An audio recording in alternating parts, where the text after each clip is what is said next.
Mas olha só, o Moisés Mendes escreveu um texto sobre isso que é muito importante. Folha Pública Editorial com miríade de palavras do século XIX. Moisés Mendes é um jornalista experiente do Rio Grande do Sul e que já passou pela mídia zona do Rio Grande do Sul e que faz contribuições importantes na mídia progressista. Diz aqui, o que a Folha pensa? A Argentina deixa recessão, mas retomada é só um ensaio. Alta do PIB e queda da pobreza apenas mitigam a crise que vem do governo anterior.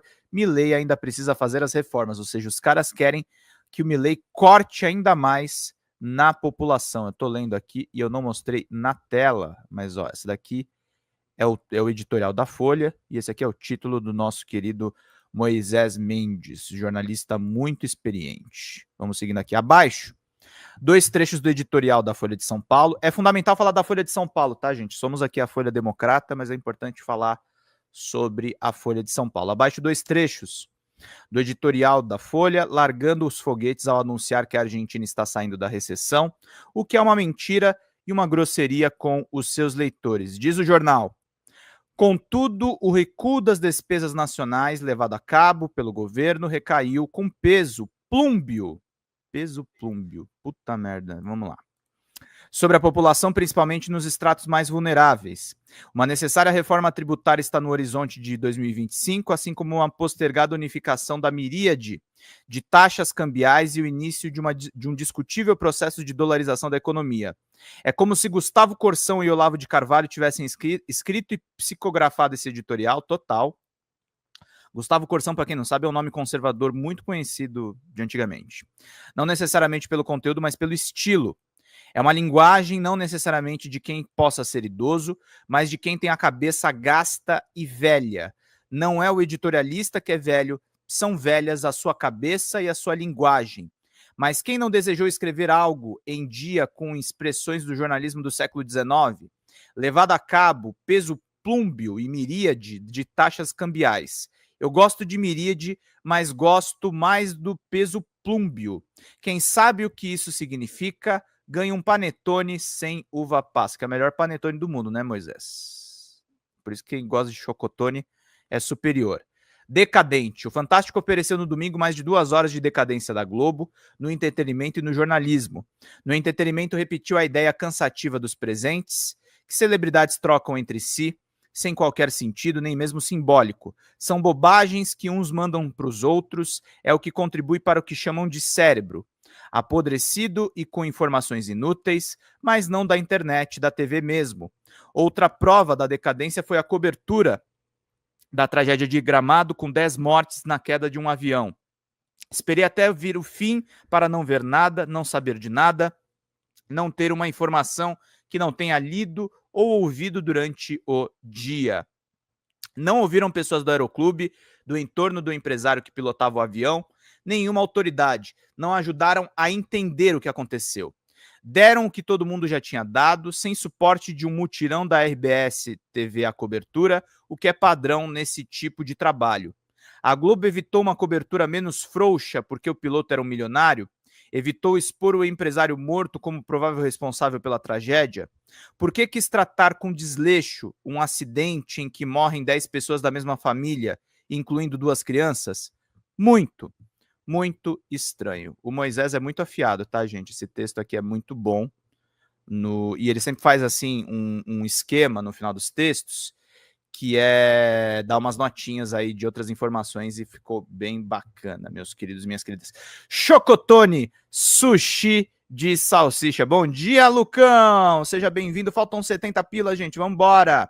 Silvio Rodrigues, Lula precisa tomar cuidado com o Congresso e rifar o Arthur Lira, e levar Lula ao impeachment, caso continue a pactuar com ele para liberar os projetos de lei. Então é isso aí, meus caros, minhas caras. Deixa eu tirar aqui uns 2 tontos, que hoje é dia de Natal, eu quero ficar alto astral aqui. Não vou deixar esses tontos aqui, não. Arios, sayonara. Galera da esquerda pode ficar, mas extrema direita eu quero que vá para o espaço. Tá faltando 70 pila, gente. Vamos lá contribuir para a gente fechar aqui a nossa meta de Natal. Nossa live aqui, estou trabalhando enquanto vocês estão aí assando peru, curtindo todas as coisas. Foragidos do 8 de janeiro se decepcionam com Milei e viram alvo da polícia na Argentina. Isso aqui eu me divirto ao ler uma notícia dessas. Isso aqui é muito bom de se saber, né, gente? Uma coisa bacana, bacanuda, uma coisa da hora de se acompanhar. Vamos lá ver aqui no DCM. Os brasileiros condenados pelos ataques golpistas em 8 de janeiro de 23, que buscaram refúgio na Argentina, enfrentam um cenário de frustração e incerteza em 2024. De abril a agosto, muitos acreditavam que a administração de Javier Milei poderia oferecer asilo político ou facilitar as suas solicitações de refúgio.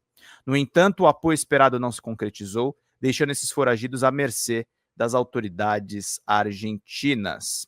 Contrariando as expectativas, o presidente ultraliberal não tomou as medidas favoráveis aos condenados. Segundo a Folha de São Paulo, entre o grupo havia esperança de que a Casa Rosada interviesse, entre o grupo havia uma esperança que a Casa Rosada interviesse para acelerar os trâmites ou concedesse asilo político. Até o momento não há indicações de ações nesse sentido.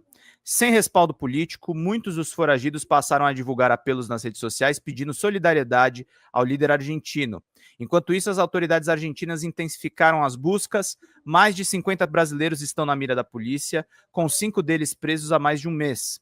As detenções ocorrem após um juiz federal argentino emitir mandados de prisão em novembro, atendendo aos pedidos de extradição feitos pelo governo brasileiro. A polícia realizou operações nos endereços declarados pelos solicitantes de refúgio, mas muitos já haviam se evadido, fugido, né? Nos últimos meses, apenas 5 foram capturados. Esses detidos aguardam audiências programadas para janeiro de 25, onde a promotoria e a defesa apresentarão argumentos. Até lá, eles seguem presos, com possibilidade de recorrer à Suprema Corte caso as suas extradições sejam autorizadas. Com a intensificação das operações, a Argentina deixou de ser considerada uma rota segura para os foragidos. Alguns abandonaram o país, com relatos indicando destinos como Peru e Chile. Outros optaram por adotar um perfil mais discreto, evitando locais públicos frequentados anteriormente. O Milei não salvou os caras. A presença de brasileiros na Argentina gerou histórias como a de Wellington Guimarães de Macedo, condenado a 14 anos de prisão pelos atos de 8 de janeiro. Ele trabalhava em um restaurante brasileiro em Buenos Aires, recentemente desapareceu do local, com rumores de que teria se mudado para La Plata, onde ocorreram as primeiras prisões de foragidos no país. Outro episódio chamou a atenção quando um foragido divulgou um vídeo solicitando doações via Pix. Aliás, ajudem o Pix da Folha, que aqui não tem nenhum problema com isso. Você vai estar ajudando jornalismo com qualidade. Alegando que o medo de ser preso o impedia de sair às ruas. O vídeo foi apagado posteriormente. Os pedidos de refúgio feitos na Argentina seguem trâmites sigilosos que podem levar meses para análise. O status é concedido somente se as autoridades considerarem os solicitantes como perseguidos políticos, algo que enfrenta resistência no contexto atual. A legislação argentina impede a extradição de solicitantes de refúgio enquanto seus casos estão em análise. No entanto, os recentes mandados de prisão surpreenderam os foragidos, obrigando-os a reavaliar as estratégias. Apesar dos discursos do governo Milei favoráveis a perseguidos políticos, como os venezuelanos sob o regime de Nicolás Maduro, não houve declarações públicas indicando apoio aos brasileiros. Diplomatas brasileiros permanecem atentos, mas acreditam que o argentino, mesmo com as relações tensas com o presidente Lula, não deve intervir em caso de alta sensibilidade política. Vamos lá, meus caros. Mais um texto aqui do nosso querido Moisés Mendes, que está produtivo nesse final de ano. Indulto de Natal, quando a obviedade vira manchete. Vocês sabem que manchete e título não é a mesma coisa, né, gente? Quando você tem vários títulos de notícia, são só título. A designação manchete é quando você tem um título de capa de jornal, capa de portal. Aí a gente diz que é uma manchete. Manchete é sempre uma só. Os títulos são vários. Mas vamos lá, meus queridos e minhas queridas, vamos ler essas notícias que são muito importantes. As manchetes dos jornalões sobre o indulto de Natal tratam, na mesma toada, do fato de que Lula negou um indulto de Natal a presos por condenação no 8 de janeiro. Estas são as manchetes. Na Folha de São Paulo, Lula concede indulto a mães e avós e exclui os presos do 8 de janeiro. O Globo, indulto de Lula inclui mulheres e portadores de HIV e deixa de fora os envolvidos em atos golpistas. Estado de São Paulo, Estadão. Lula concede indulto a pessoas com deficiência. e portadores de HIV e exclui os presos do 8 de janeiro. Não há nada de errado com a formulação dessas manchetes, mas de todos os jornalões, partem de uma premissa equivocada, a de que seria possível imaginar indulto para golpistas. Essa hipótese nunca foi considerada e, ao contrário, desde o início estava claro que os manés do 8 de janeiro não receberiam indulto de Natal para que fossem libertados. Então, para que essas manchetes? Só para reafirmar que Lula não indulta golpistas, mesmo que soubesse que não seriam beneficiados por medida alguma e muito menos indultados. É mais ou menos como dizer que Alexandre de Moraes, depois de condenar os manés, não acredita na anistia para Bolsonaro, seus generais e outros chefes do golpe. Ora, se o ministro e seus colegas do Supremo condenaram os manés, por que eles iriam privilegiar os manezões? Então, Bolsonaro, pode ser que você seja preso, cara. Fala pessoal da Folha Democrata, meu nome é Pedro Zambarda, sou jornalista, editor aqui do site e do nosso canal do YouTube.